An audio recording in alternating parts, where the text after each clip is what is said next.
Assalamualaikum warahmatullahi wabarakatuh. Perkenalkan, nama saya Melinda Sehari dari Prodi Teknik Sipil Bangunan Gedung angkatan 2019 kelas 02.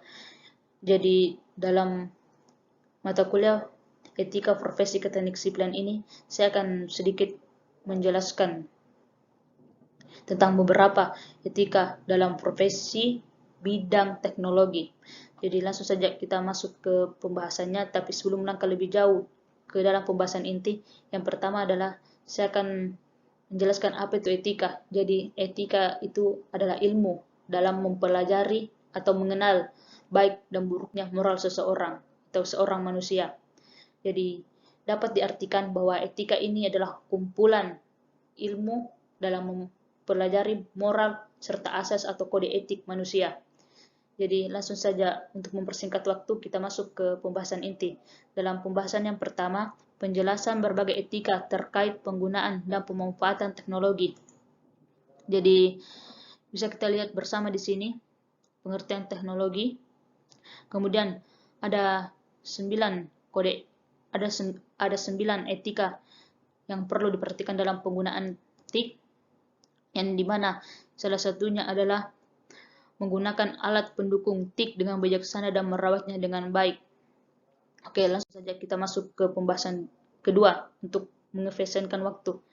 Jadi penjelasan berbagai profesi di bidang teknologi beserta kode etik dari profesi tersebut. Yang pertama, profesi software atau web developer, yang dimana di sini tugasnya adalah meliputi riset, menentukan desain sebuah software serta mengimplementasikannya sampai pada proses pengujian software maupun sistemnya. Jadi ada 4 etika yang perlu diperhatikan dalam profesi yang pertama ini, yaitu yang pertama reliabilitas, yang dimana tanggung jawabnya untuk memastikan proyek yang diterimanya dapat terselesaikan atau tidak.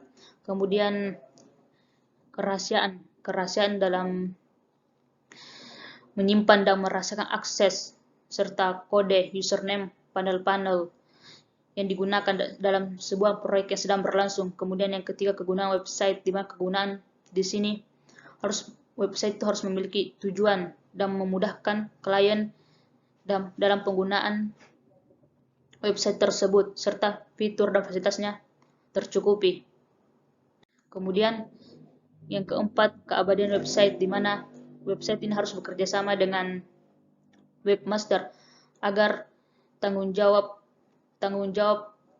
dalam website ini bisa lebih optimal sebagai mesin pencari. Kemudian masuk ke profesi yang kedua, yaitu UX designer, di mana profesi ini berfungsi untuk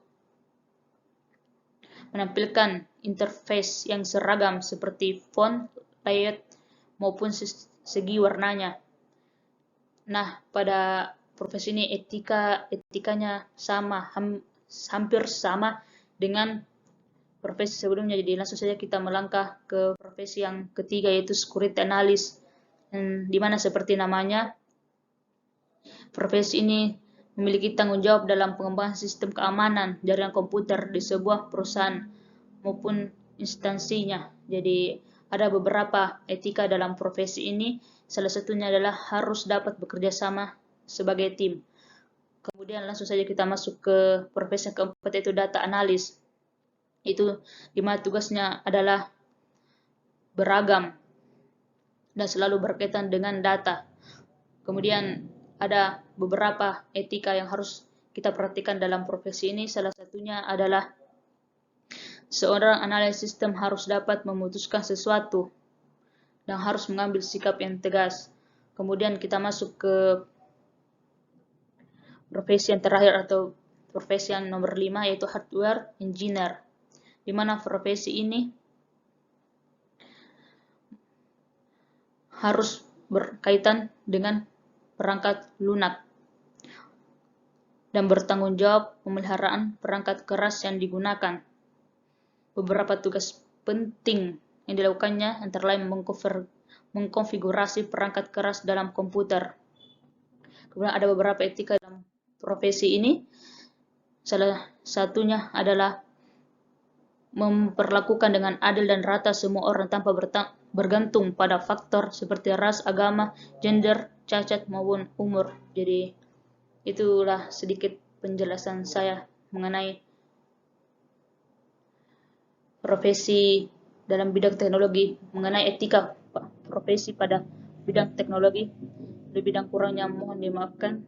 Wabillahi taufiq wal hidayah. Wassalamualaikum warahmatullahi wabarakatuh.